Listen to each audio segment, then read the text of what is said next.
Hello, everyone. My name is Bree. I will be walking you through our webinar today, so focusing on the CRM and project management side of the system. So I am going to be kicking things off with the CRM side of commonsku. Now, I do just want to lay out first kind of what CRM is and how this is going to work for you. So really, CRM is about keeping all of your client information in one place. First off, because that's going to make it nice and organized. If you've got all of the details in one area, it's going to be able to give you a holistic view of your client's profile. So you can really see all the activity you've had. Now, another thing that does is it just makes it really easy to access. So whether you are trying to pull up previous orders in case your client would like to make a reorder, or if you're wanting to take some information together and combine it for reporting purposes. So you can see kind of what this client is turning into, what's your overall profit going, how many orders are you doing, and things like that. Now, there are quite a few layers to the CRM side of commonsku, and today is all about getting in the weeds. So we will be looking at quite a few levels of CRM and exploring how those also tie into some of our reports. Now, I do want to emphasize today's call will not be focusing on the reporting side of things. We'll actually have a separate webinar for that, which I'll be sending out probably later this week. But I do want to touch on some of the ways that you're going to be able to read this data. So we will be breezing along reports a little bit. But again, if you've got any more questions as I'm going along, feel free to jot them down in that panel because I will definitely get them answered at the end of our call. Now, I actually do just want to start with the Clients tab. So when we click into the Client tab, we can see a list of all clients that we're doing business with. So again, this is our lovely Vandelay Promotions company here. But if you're part of a larger team, you might want to narrow this down. So we do have the filters that are available immediately that helps you kind of refine the list that you're seeing. Now, some of these filters we'll be exploring in just a little bit, namely client tags and statuses. These allow you to hone in on specific groups of clients so you can access those profiles directly. But generally speaking, two really common ways that people want to filter this report is first off by accounts that they own, so accounts where you are listed as a client rep. If you click the drop down here and select your name, you'll be able to see all of those profiles. Now, another common one, just because we are creatures of habit, is to get this in a nice alphabetical order. So if you ever do want to get your client list in an alphabetical order, little hack here, you can actually just click into the client name area, don't type anything, and just hit search, and it's going to pull that in alphabetical order for you. So in case that's how you like to view your client list, that is always an option from here.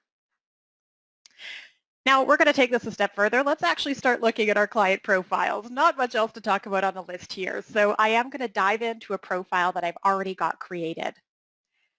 Now, client profiles are designed to keep all elements related to your clients or prospects in one place. So this continues to play into that theme of keeping things nice and organized and giving you a whole view of the activity that you've had with your client.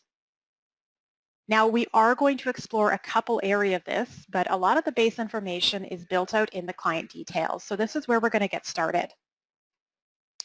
Now, generally speaking, client details is where you're capturing the default information about your client, but there's also some higher level tools in here that you can use for reporting purposes. So let's explore those. The first thing we're going to take a look at are client statuses. Statuses are ways that you can group your clients together, and these are completely customizable, so you can use them in any way that you would like. Now, statuses are actually created in your admin area, so just a heads up, you do need to be one of your team's admins to have access to these, and you'll want to get these built out. Now, client statuses can be used in a variety of ways. Our theme is display you with options, so I'm going to talk about a couple common ways that we see these get used. Now, the very first one is actually prospect tracking. So when you're creating these profiles inside commonsku, it doesn't need to be an active client. It could just be a prospect, perhaps somebody that you've met at an event, or again, somebody that's entered information on your website. You want to pop them in the system so that we can begin tracking the interactions. So for example, if I have a brand new prospect that I popped into commonsku, I would be sure to go into the client details and give them that status. Now, as we continue our relationship, so for example, I perhaps reach out with a nice phone call or email, I'm going to begin to update their status. And I would make this to first contact made. This allows me to track what stage our relationship is sitting at. Now, as things progress, maybe we are booking some meetings, talking about what they're looking for, and finally, hopefully moving that into an active client account, so where I'm actually sending out orders and they're placing them. So key thing is statuses tend to be something that you are minding and perhaps constantly updating. So in the example of prospect tracking, it would be very important to adjust the statuses as your client continued to move through that pipeline. Now that's a pretty specific way to use them. Some more general ways these get used are frankly just to track your clients based on tiers. So tier 1 clients could be those accounts that are a little bit more high spenders. You're sending a lot of things out to them. They're doing quite regular purchases. Maybe my tier 2 clients, a little bit more moderate, not purchasing as often. And then tier 3 might be the smaller accounts. Maybe they're doing their calendar orders once a year or whatever it may be.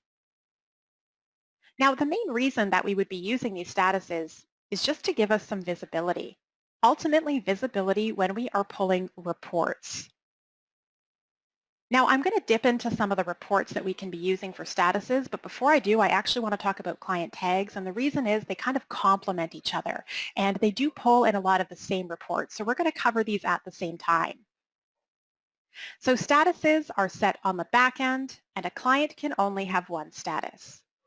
Well, tags are completely customizable. So any of your team members can add these.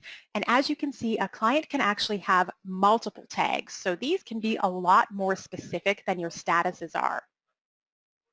Now these tags, of course, are also tied into those reports that we'll explore shortly, but there's a couple common themes that we see for tags getting used.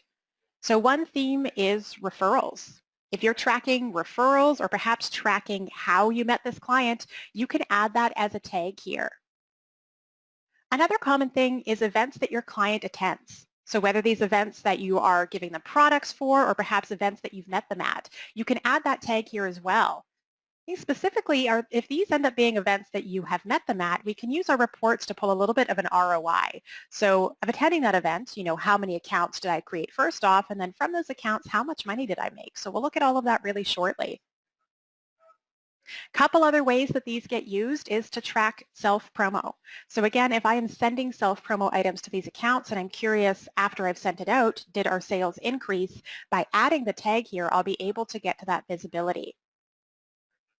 So it's really important with the tags that when you are adding them, they have a clear and defined purpose. The reason I'm saying that is because they're completely customizable, sometimes we can get really caught up with just adding things that, we think might be useful, but if we haven't thought them through, it could get cluttered. So a quick example I'm going to give for this one is the tag amazing. Hey, I thought this client was amazing, so I added that tag, but if my team pulls a report and they see we have 5 amazing clients, not too sure what they're going to do with that data unless it means something to them. So if you are part of a larger team and you are encouraging your reps to apply tags for their reporting purposes, just make sure that's communicated across the team level. That way you can all understand how these reports are going to be helpful for you. Now let's take a look at some of these reports that these statuses and tags play into. Well, the first one we're going to look at, popping into the Reports tab, is actually the Sales Target Report. The Sales Target Report is going to show me sales that I've made with this client this year and in the previous 3 years, and it can be filtered by those client statuses and those client tags. So for example, if I want to filter this by the client status of, let's go with grow. These are accounts that I'm actively trying to grow, and I click Get Report. I can see how these different accounts have improved over the years. Now, clearly some of ours aren't doing that well, but we've got some in here that are doing quite good. So just as an example, I'm going to show our National Basketball Association. Okay, so in 2018, we sold $9,617. Well, in 2019, we're sitting at $75,000. Safe to say that we did a pretty good job of growing that account. Now, client tags allow you to hone in even further. So this is talking about ROI on specific events. If I select an event here instead, maybe I've got an event of Westward Music Festival. Oh, let me see. Probably important that I remember what tag I actually added. There we go.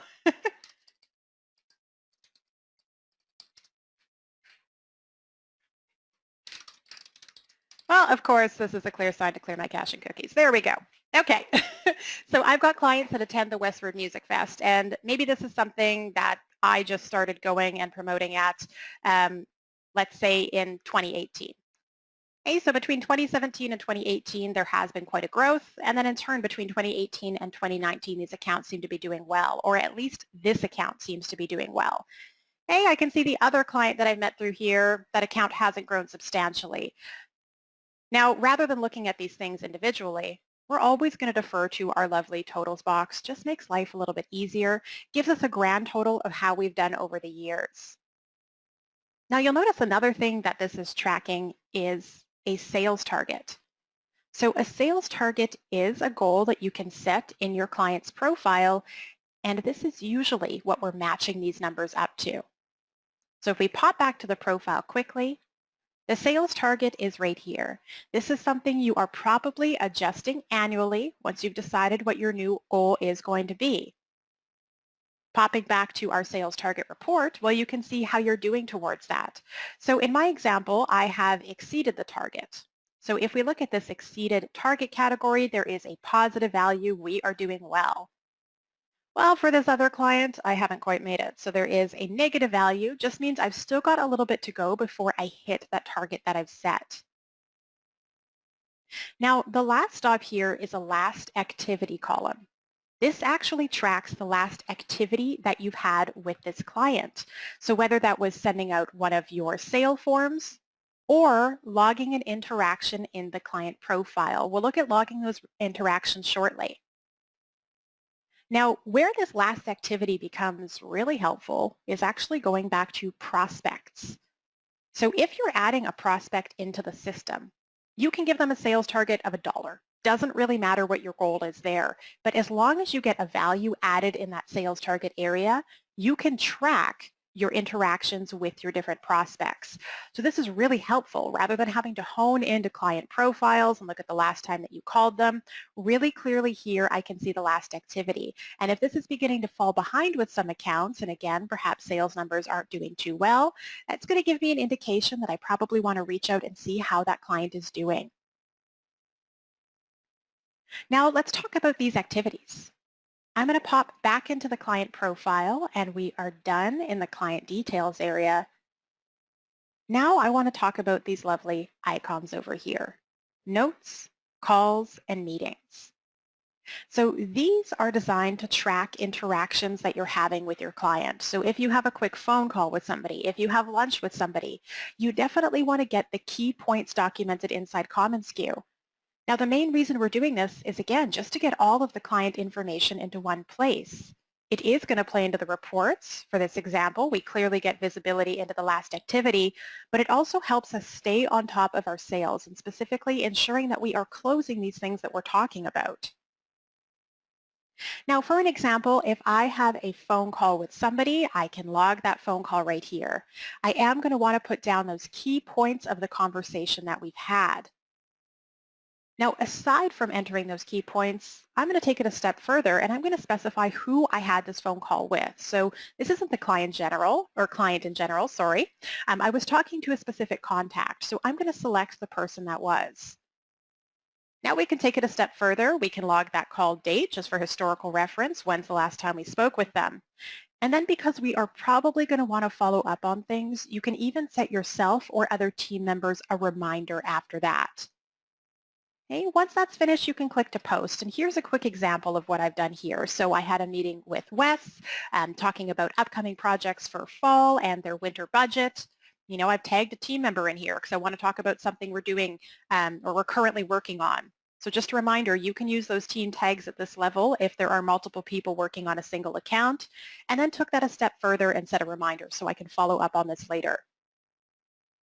Now, you may be wondering, when we're documenting this, what's the purpose of selecting that person that we spoke with?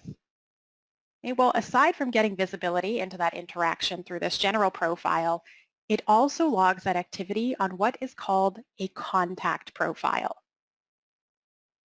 So if we look at all the contacts we've added here, As soon as you create a contact in the system, it's going to automatically make a contact profile for them.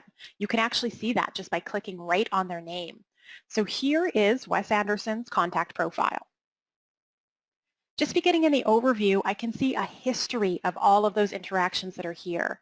So that meeting that I documented has automatically flown into the contact profile because it was him that I'm speaking with.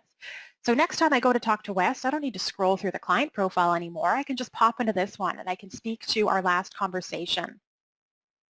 Now, as we continue to scroll through the overview, we'll see all of the interactions, even at the project level. So any projects that I was sending emails to Wes, those emails are automatically captured in here. Really, anything that we've done in the system that concerns this contact is going to be automatically documented. Now, if you have used our commonsku app, the CRM side of things definitely plays into that. So you can be checking out these contact profiles. It's quick reference to things like their phone number, also their office location. So if you've assigned an address to that contact and you're going to meet them, going to make it really easy to navigate to where this person is. Now, another thing that you'll see here are tags. Well, these are tags on a contact level. So I'm just going to pop back to this general profile area really quickly. And in these different contact categories or departments, if you click to edit the contact, you can assign tags to this individual. So this is really making things more personal. We're not talking about the client in general anymore. Now, common tags at the contact level, again, can be self-promo items. Maybe I didn't send it to the entire client. Maybe I just sent it to contacts I was making certain sales numbers with. Another really common one is to define a point of contact or a company owner. We're going to be looking at more reports shortly, but one of our reports is called the mailing list report, and that ties into the marketing side of things. Well, if I'm sending out marketing, maybe I don't want to send it to the 50 different people that work here. Maybe I have defined a few point of contacts I'd like to reach with this. If we look just above there, this is also where you can assign addresses. So this might not be something you've seen. Your contacts work at specific office locations. So if you click the drop-down, you will see all of the addresses you've added to the client profile, and you can actually select where this person is based.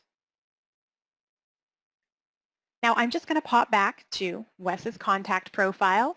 We explored the overview, and right below the overview is a history of all of the projects that have been created for Wes. So if we're talking about reorders in the future, or perhaps he calls with a quick question, this is going to give me easy access to the things that he needs to know.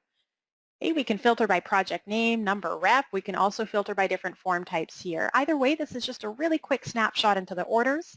And again, anything that's blue is hyperlinked. So if we need to work on something or talk about something, this is going to give us direct access to that area. Now, I want to talk a little bit more about the reports that we can be using. So we've looked at statuses, tags, sales targets on both a client and contact level. Okay. Well, we've explored the sales target report. So again, main features of this one are not only tracking the numbers you've done over the years, seeing how things have improved, but also the visibility into that last activity, so that last point of contact you've had with the client. Well, another really popular report is our sales rep report. Now, sales rep report is the broadest one. There's so many filters that you can use to pull different data, but the one I want to hone in here is specifically the client tag. So this comes into that ROI. If I have tagged clients with an event that I've attended and I've met them there, I'm probably paying a price each year to go to that event. So I want to know how much money am I actually making off of it. Okay, well, because we're talking about money we're making, we can definitely focus on a form type. We're looking at invoices. Maybe we're going to be really specific. I want to know invoices that were paid, what money has truly come in. And from there, we can pull the client tag. So for example, I'm going to use Toronto Gala. Okay, if we click Get Report, we can see all of the individual invoices, but it is the totals box we're going to defer to. And maybe we'll add a date range here, so that's a little bit easier as well. So this fiscal year to date, how much money have we made from attending that Toronto Gala? Okay, in total, $35,000 have come in. That's from 14 different orders. This is a really quick reference. Of course, if you want some specific detail, what clients do those tend to be from, you can always click on these different columns and filter by that area. You can see here Average Joe's is definitely our big spender from the Toronto Gala. Now, aside from sales rep report, we've also got sales dashboard report. So I'm going to pop into here quickly. Now, if we're looking at the sales dashboard report, there are actually 3 different report types living inside here. The next one I want to look at is activity. Activity is telling you what you and your reps are doing in the system. The activity report is a really good way to stay on top of things, make sure you're closing your pre-sale forms, and make sure you're following up on any interactions with your client. So I'm just going to pull maybe an activity report from this fiscal year to date. Again, you'd probably want to add a more defined filter. I'm going to keep this open so we've got some nice data to work with. So this is especially helpful if you were tracking things for other team members as well. So in terms of pre-sales, we can see the open pre-sales that they're working on, opportunities, presentations, estimates they've got in the system. But beside there, we can see CRM side of things, so notes, calls, and meetings that they have documented in those client profiles. Now, in case you're wondering what it is they're documenting, you can click into these numbers. And it's going to show you, in this case, all of the notes that Samantha has documented this year.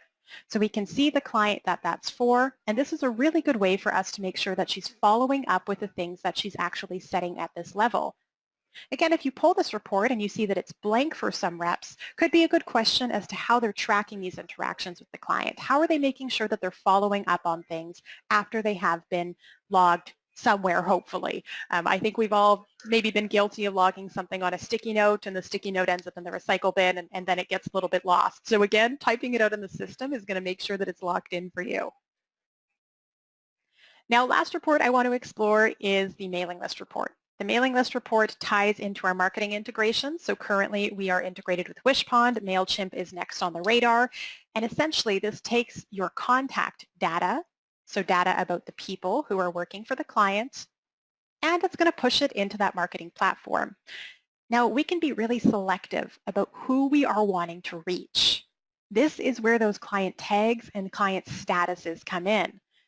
So again, if we're talking about events and events are coming up, in my case, I love that Westward music event. Maybe I'm going to reach out to clients before this music festival is rolling out a couple months ahead of time and just talk about maybe what they ordered last year, what currently trending items are. Make sure I'm in their mind when they're getting ready for this. Now, as far as who we are contacting, because again, maybe we don't want to send this out to everybody, this is where those contact tags come into play. So you can be specific by labeling people as point of contact, labeling people as owner, defining them really however you like. Another way that you can segment the people you're reaching is this revenue by column, and this one is often overlooked. So this specifies the billing or shipping contacts that are on those invoice forms that you're sending out. I would say 9 times out of 10, the billing contact is the person that you're probably sending this to, but maybe the billing contact really is just paying the bills, and instead you want to hone in on the shipping contact. When we pull this report, it is going to show their details. We can then take that specific information and either move it into Wishpond or export it as a CSV file if you are using something else. So again, we're staying light on the reports now, so I am just going to close up these tabs. We will have another webinar where we're discussing reports in detail. So that's it for CRM side of things. We're now going to dive into the project management side of commonsku. Now, quite a few different areas that you can be tracking your projects, and the first one I want to look at is actually your dashboard. So the dashboard is showing you projects where you are assigned as either the client or order rep. The idea is your dashboard shows you what you need to be working on. So if you're wearing all hats or you're part of a 2-person team, odds are the dashboard is going to give you visibility into what your entire team is doing. But again, if you're part of a larger team, there's other areas that we can be tracking that. So we'll look at that shortly.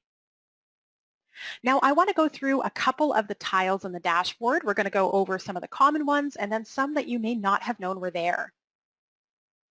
So the very first one is the open pre-sales. These are tracking any of the pre-sale forms you've got in the system, and open means that you are currently working on them. So they're sitting at this stage. Now if you hover over these different form types, you'll get a count of how many of those pre-sales you've got. But of course, if you click into that colorful bar, it will pull those forms right here for you.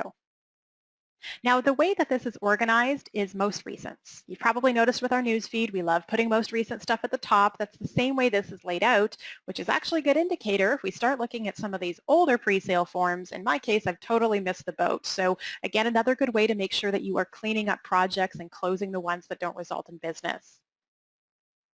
Now from here, you can drill into specific forms, and it gives you a link to that job in case you need to work on it, a link to that client profile in case you need to access it. And then we've also got some high-level details here, such as clicking into any notes or tags that were applied to the project. We'll be talking about project tags a little bit later. Now, once something moves on from being a pre-sale, it's going to hop itself from your open pre-sales right over to your open sales orders tile. And with sales orders, we're honing into those statuses.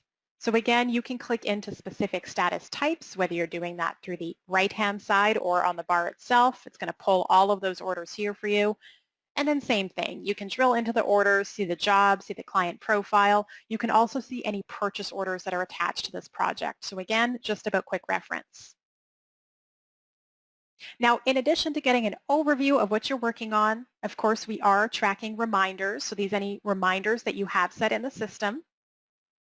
Our default is to filter to overdue. The idea behind this is if the reminder date has already passed, you probably want to take care of it. Okay, to see what that reminder is all about, again, you can just click into it. It's going to give you the full description there, give you a link to wherever it was created, whether that's a project, purchase order, or client profile. And then once you've completed whatever it is you need to do, you can just check that off. Now, probably important just to be checking your reminders on a daily basis. So what's overdue? What do I have scheduled for today? And if you'd like a preview of what's upcoming, you can check that as well. Now, below reminders is priorities. Priorities is where you're building out your to-do list. This is something I recommend updating on a daily basis because you're working on different things all of the time. Now, the way this functions is just by dragging and dropping. You can grab things from your open sales orders, open pre-sales. Sorry, I keep hovering in that bar. You can drag and drop from your open sales orders, open pre-sales, or your reminders tile, and you're just popping things in here. So for example, I've got these new sales orders. Maybe I want to move them into production. Maybe I want to send them out to the client. Whatever it is, I'm dragging them in here because it is something I need to work on. You'll notice when I am pulling this over, it's just making a copy of it. Hey, you're not losing that original tracking. Because it's a copy, it's got all the same capabilities. You can click into it for those quick links. And then once you've completed whatever it is you need to do, you can give it a right click and just take it off your priorities tile. So once it's done, it's not a priority. We can remove it from here. So those are the 4 common ones that people are usually using. I want to talk about some not so common tiles. So the next one I want to look at is potential repeat orders. Now, if you're new to commonsku, you might not see anything in the potential repeat orders area. And the reason is this pulls on an annual basis. So it's showing around this time last year, here's an order that was placed. So specifically, potential repeat orders is really helpful for your clients that order calendars. Odds are they're going to order that at the same time every year. So we're getting a quick indication. But really just in general, showing anything that was created approximately a year ago. If in fact it is going to be a reorder, you can click into it, make a copy, get that sent out to the client. Now another one is reports. We've looked at some reports today, but the reports are great because they show you information for your entire team. Whereas by design, these 2 tiles on the dashboard are just showing what you are working on. So in case you're curious about what your larger team is doing, you don't want to have to click into the reports tab, you don't want to have to keep applying those filters, well, that's where this reports tile actually comes in. So the reports tile allows you to set parameters for reports, and then every time you pull them, it's going to update data. Okay, so for example, I've set a report to show me my weekly profit. When I've added that in, I've added it as a sales rep report. Let's just look at the layers that are here. Because it's a sales rep report, I can hone in on form type. I'm looking at invoices, specifically invoices that were paid this week. Okay, I've set these parameters, they're locked in. So once I save that, I can pop into this report. And anytime I click it, it's going to show me that relevant data. So I can always be seeing what I'm making this week. Maybe this is something I'm going to be checking every Friday, for example. This is also great to track your team's activity. So I've made one of open pre-sales as well. When you go here, you can choose between the different dashboard reports, that's sales pipeline, activity, and dashboard, or the sales rep reports. So really creating whatever customizations you need there for quick access to that information. Couple more things to look at here. The next one I want to look at is tags. So we've talked about a couple tags so far. We talked about client and contact tags.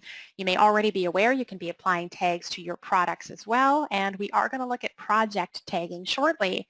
If you're ever wondering, what tags have I set? Well, your tags tile is where you can manage this from. So here are my different types of tags. You can hone in on the specific types to see where they have been applied. If you click into tags, it will show you what you've added them to. So in this case, these are tags that I've added to supplier profiles, suppliers that I've tagged with EQP. I can click in there, access their profile. This is also where you can make edits to tags. If you hover over it, you can edit the description. You can also delete the tag. So because tags are customizable, sometimes team members can add tags that generally mean the same thing. So if you're ever doing a tags cleanup, you want to get rid of things, see what tags are very similar, I would say that this mainly ties into products. The tags tile is where you can pop in to mine that. Now the last thing we're going to look at here is Scratchpad. Scratchpad is my favorite because this is a notepad, but it's a notepad inside commonsku. Okay? Type whatever you want, it's going to save it for you, and it's locked in here until you remove it. So again, instead of writing it down on a piece of paper or a quick sticky note, just type it in your Scratchpad. This continues to extend. You can write as much detail as you need in here, and then just delete it when it's done. All right, so that's the first thing we're going to tackle is dashboard. And although we've got access to Teams reports, generally speaking, this is where you're going to hone in on the things that you need to be working on. Well, to get a bit of a wider view, we're next going to pop into the Projects tab. The Projects tab is split up into 3 different areas. We'll be exploring all 3 of these today, and of course there are layers to them because we love giving you different details. So let's start with the sales forecast. The sales forecast is, as it sounds, forecasting sales for us. So sales coming in this month and within the next 2 months. Now, it's also going to show overdue sales, and this is limited to about a 2-month range.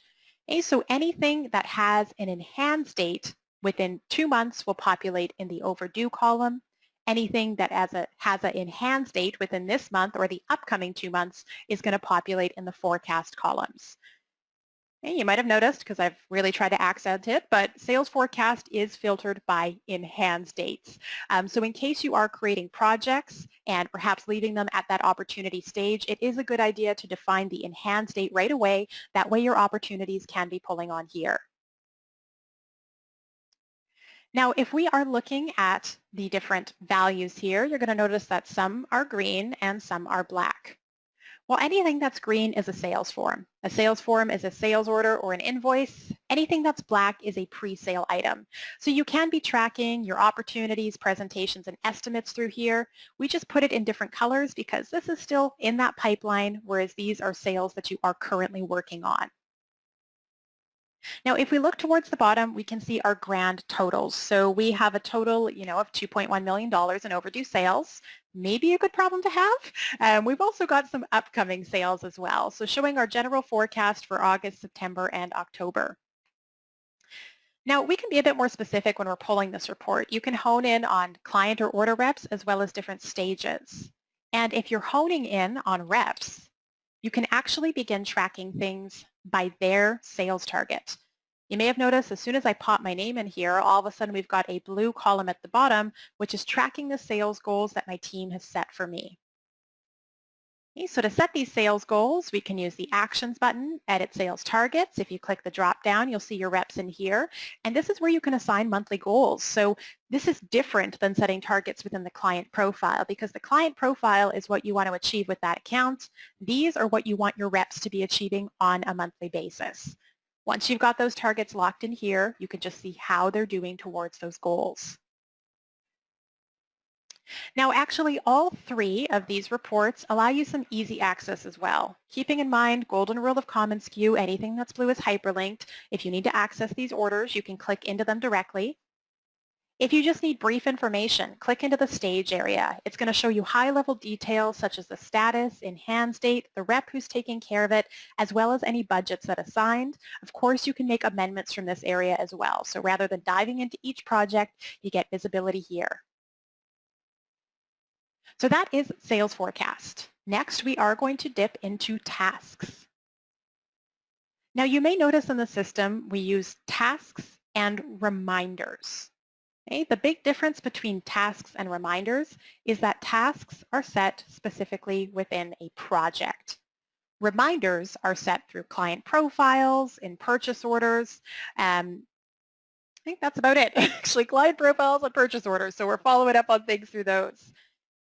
Hey, well, the reason that we differentiate them is because tracking tasks allows you to see what your entire team is doing. So this is a good way to get a quick overview of what do I or my reps need to be working on within a given project.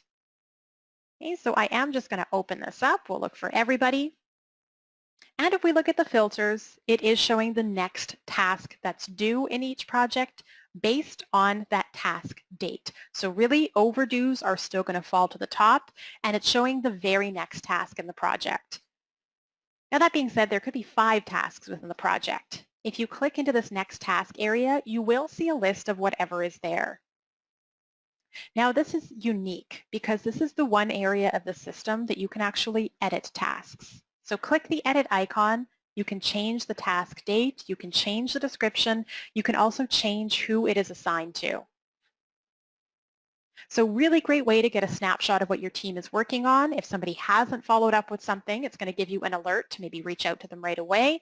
You can also create tasks for your team members as well. So again, quick and easy, not diving into every single project. Now the last area, and this is a new addition, is the progress area.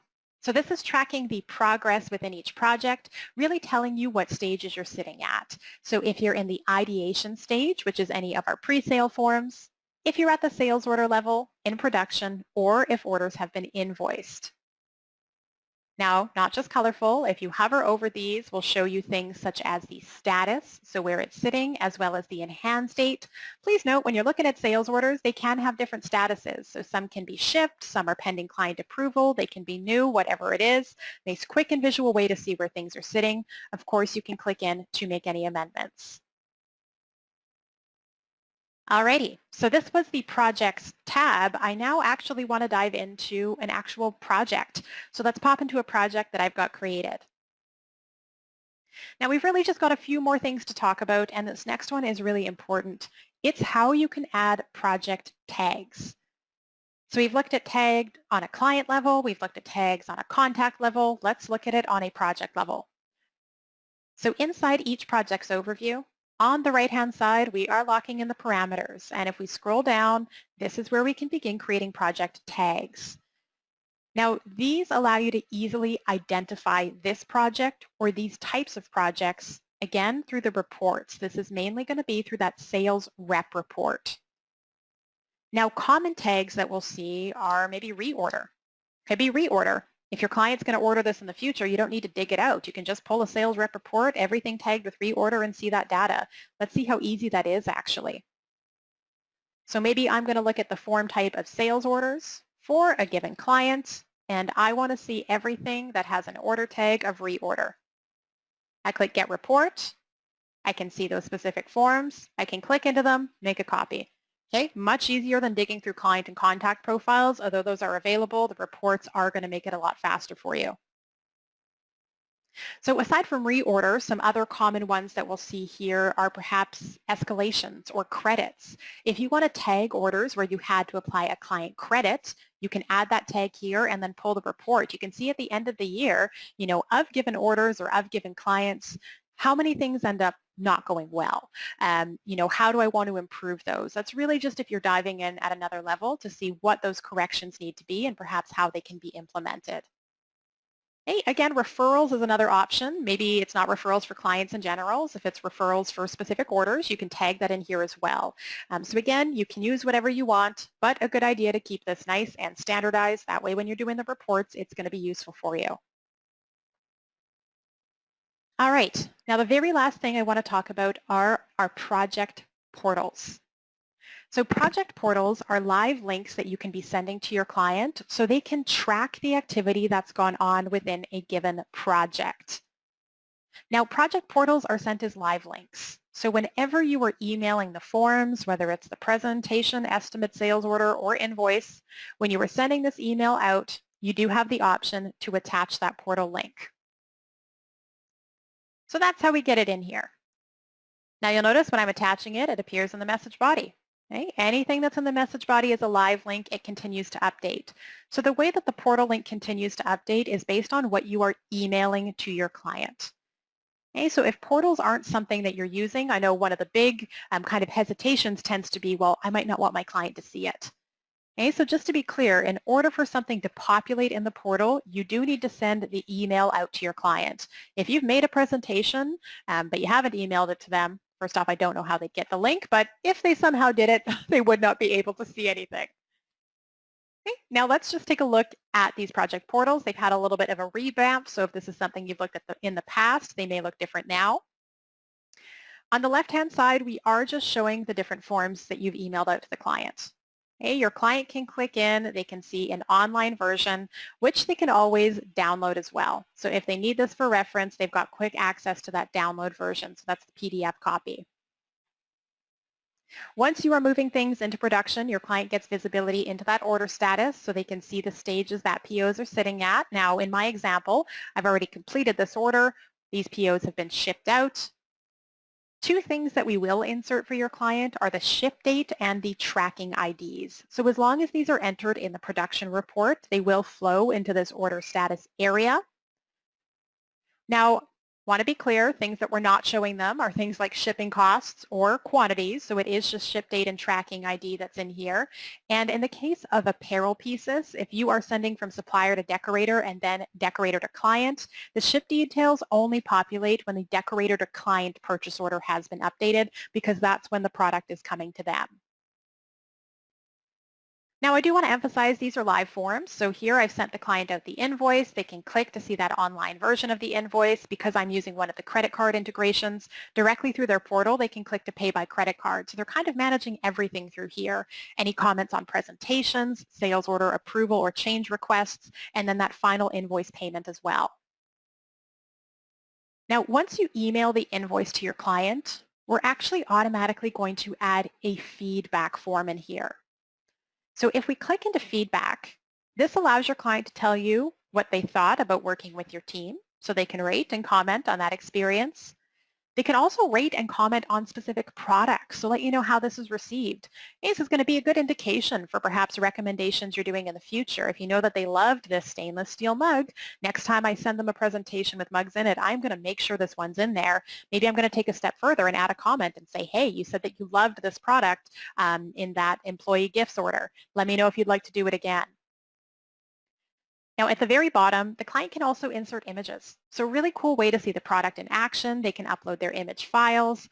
Once they send that feedback, not only will we tell the order rep, but it will also add the feedback to the client's profile. Okay, so just in case you weren't aware, the last stop in a client profile is where you can view all of the feedback that they have submitted. And if you click into the view ratings area, you'll get those specific responses. So just popping back into the project portal, last thing I want to mention is on the right-hand side. So tracking project activities. This is keeping communication nice and clear between you and your clients. We love most recent, so of course that's what's at the very top. But if we scroll to the bottom, we've got initial interactions. So comment I added on the presentation, that outgoing email, clients' responses to those items that we've suggested, and any formal approvals coming in. These are automatically documented, again, just to keep things nice and clear between you and your clients. All right, that's everything. Thank you so much for your time. If you have any questions, please reach out to the customer success team directly, either at support@commonsku.com or in the support tab available through your profile icon.